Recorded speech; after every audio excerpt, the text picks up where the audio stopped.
اعوذ باللہ من الشیطان الرجیم۔ پناہ مانگتا ہوں میں اللہ کی شیطان مردود سے۔ بسم اللہ الرحمن الرحیم۔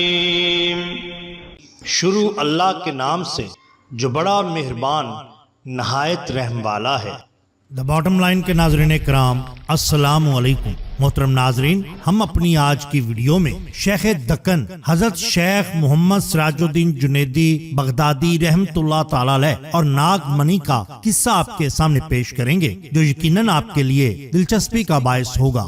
ناظرین کرام، قطب الاقطاب، غوث الاسلام، رکن الحق، والدین بندگی، مخدوم حضرت شیخ محمد سراج الدین جنیدی المعروف شیخ دکن رحمت اللہ تعالی علیہ گلبرگہ شریف، آپ حضرت خواجہ جنید بغدادی رحمت اللہ تعالی علیہ کی اولاد میں سے ہیں، جن کا نسب گرامی حضرت مسلم بن عبد المناف جد امجد حضرت محمد صلی اللہ علیہ وسلم تک جا پہنچتا ہے۔ شجرہ نسب آپ کا یہ ہے: حضرت مخدوم محمد رکن الدین محمد سراج الدین بن شیخ شرف الدین بن شیخ حمید الدین بن شیخ سعد الدین بن شیخ منار الدین بن شیخ عبد الرحمن بن ابو سعید بن شیخ ابو عمر جنیدی بن شعر الدین بن خواجہ جنید بغدادی بن محمد عمران کبیر بن ابو عبداللہ نیاجی بن ابو سفیان شعبان رائی بن حبیب مسلم بن عبد الرحمن بن ابو مسلم حبیب ابو عبداللہ بن ابو عبداللہ حبیب بن ابو حبیب مسلم ثانی بن مسلم بن عبد مناف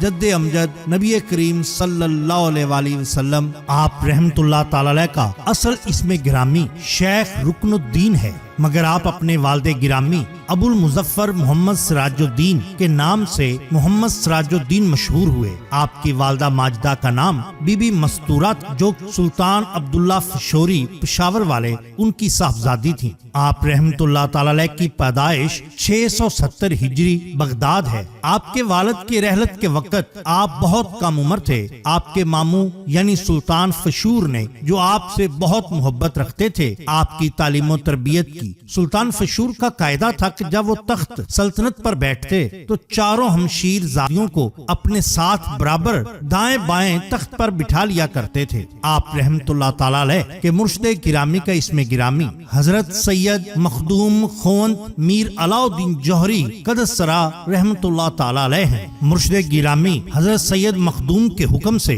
آپ بغداد سے ہندوستان گلبرگہ تشریف لائے۔ بعض روایات میں ہے کہ آپ اس سے پہلے کروچی میں سکونت پذیر ہوئے۔ گلبرگہ آنے کے بعد یہاں پر لاکھوں گم کردہ راہ کفار نے آپ کے ہاتھ پر بیعت کی اور دائرہ اسلام میں داخل ہوئے۔ تمام عمر آپ نے دین مبین کی تبلیغ کی اور آخر سن 781 کو اس دنیا سے تشریف لے گئے۔ حضرت شیخ رحمت اللہ تعالی علیہ کی ایک بیوی تھی، جن سے 3 فرزند 3 صاحبزادیاں پیدا ہوئیں۔ ان میں سے ایک مخدوم زادے کا انتقال بچپن میں ہو گیا۔ بڑے صاحبزادے کو حضرت شیخ صاحب نے اپنا جانشین مقرر فرما کر کروچی میں چھوڑ دیا۔ آپ کے ان صاحبزادوں کی اولاد اب تک وہیں ہے۔ چھوٹے صاحبزادے جنہیں حضرت ایشان گلبرگہ لائے تھے وہ یہیں رہے، اور حضرت شیخ رحمت اللہ تعالی علیہ کی وصیت کے مطابق ان کے فرزند حضرت شیخ ابو الفضل جنیدی علیہ رحمہ گلبرگہ میں سجادہ نشین حضرت ایشان قرار پائے۔ چنانچہ اب تک یہ عمل درآمد آپ کے خانوادہ میں جاری ہے کہ بڑے فرزند کی اولاد کو ہی گلبرگہ میں تولیت اور سجادگی ملتی ہے۔ رہے آستانہ سلامت، رہے برقرار شاہی۔ ناظرین کرام، یہاں ہم آپ کی چند کرامات پیش کرتے ہیں۔ بیان کیا جاتا ہے کہ ایک جوگی نے بہت کچھ تپسیا اس بت خانے میں کی، اور اس کے 300-400 چیلے تھے، جس کو ہندوؤں کے ہاں بہت بڑا مقام حاصل ہے۔ ایک دن بت خانے کے باہر آ بیٹھا، اس کے سر پر ایک چادر معلق سایہ کیے ہوئے تھی۔ اس کرشمہ کو دیکھ کر لوگ گرویدہ ہو گئے اور جوک در جوک اس کی طرف جانے لگے اور اس پر اعتقاد کرنے لگے۔ ایک دن یہ حال حضرت شیخ صاحب قدس سرا کو معلوم ہوا تو غیرت اسلام نے جوش کھایا اور اپنی جوتی پر نظر کی۔ جوتی وہاں سے سیدھی اس جوگی کے پاس گئی اور اس چادر کو، جو ہوا میں بغیر کسی سہارے کے کھڑی تھی، مار مار کر زمین پر گرا دیا۔ जोगी इस हालत को देखकर बहुत हैरान हुआ, बतेरे मंतर पड़े और बहुत कोशिश की मगर कुछ फायदा ना हुआ। आखिर परेशान हाल होकर हजरत की खिदमत में आप पहुंचा और कुफर से तौबा की और मुशर्रफ इस्लाम हो गया। इसका नाम आप सरकार ने बाबा मोहम्मद रखा। इसके कई भगत और चेले भी हजरत के हाथ पर ईमान लाए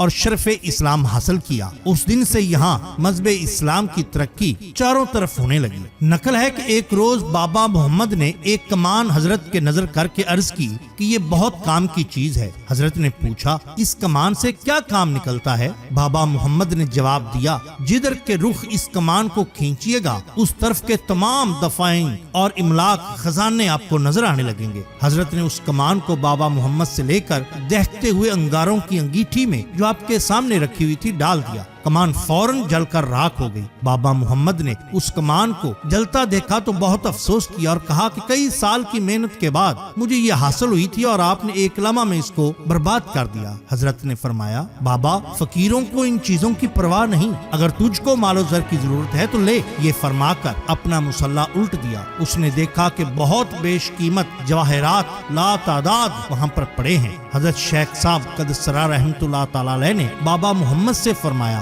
कि इनमें से चंद जवाहर लेकर तो अपनी मेहनत हासिल कर ले। बाबा मोहम्मद ने अपने पीरो मुर्शिद के फरमाने के ऐन मुताबिक थोड़े से जवाहरात लेकर अपनी मेहनत हासिल कर ली। बाबा मोहम्मद ने पीरो मुर्शिद के फरमाने के बाद जवाहरात लेकर सौदागरी का पेशा इख्तियार किया और बहुत कामयाब हुआ। बिल्कुल इसी तरह बयान किया जाता है कि एक बार गुलबर्गा शरीफ के नवा में एक जंगल हुआ करता था जहाँ पर हर किस्म के शिकारी जानवर मौजूद होते।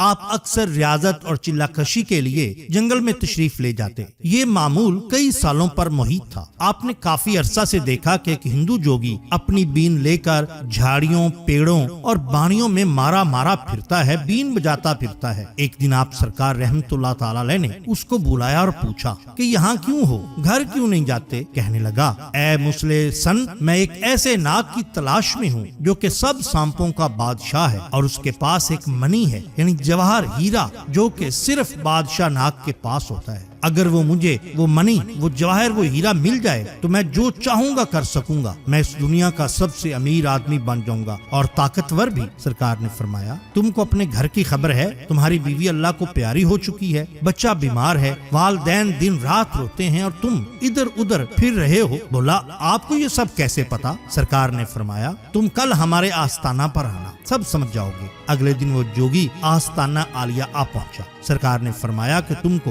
बादशाह नाग चाहिए? कहने लगा, जी हाँ। सरकार ने फरमाया, जाओ हुजरे का दरवाजा खोल कर अंदर देखो। उसने दरवाजा खोला तो अंदर सांप ही सांप थे, बहुत बड़े बड़े ताज वाले, गोया बादशाह सांप। खौफजदा होकर वापस मुड़ा। सरकार ने फरमाया, क्यों वापस क्यों आ गए? जाओ और मनी ले लो। कहने लगा, हुजूर माफ फरमा दीजिए। फिर सरकार को उस पर रहम आ गया। फरमाया, अच्छा तुमको जवाहरात चाहिए? कहने लगा, जी बाबा। सरकार ने फरमाया, अच्छा इधर आओ। और अपने जाए नमाज के कोने का सिरा उठाया तो नीचे क्या देखा कि मोतियों जवाहरात का गोया एक दरिया बह रहा है। आपने उसको कुछ दिए और फरमाया, ये लो, घर जाओ और जाके अपने वालिदैन की खिदमत करो। फौरन आपके कदमों में गिरा और आपके हाथ पर मुशर्रफ इस्लाम हो गया। नाज़रीन इकराम, ये शान होती है औलिया अल्लाह की। हम हर माह लंगरे गौसिया कादरिया का एहतमाम करते हैं, जिसमें दोस्त अहबाब अपनी हैसियत के मुताबिक हिस्सा डालते हैं। अगर आप भी लंगरे गौसिया कादरिया में अपना हिस्सा डालना चाहते हैं तो दर्ज झैल नंबर पर अपना हिस्सा जमा करवा सकते हैं। आपको हमारी ये वीडियो पसंद आई हो तो लाइक कीजिए, सब्सक्राइब कीजिए हमारे चैनल बॉटम लाइन को, ताकि हम आपके लिए और भी बेहतरीन वीडियोस ला सकें।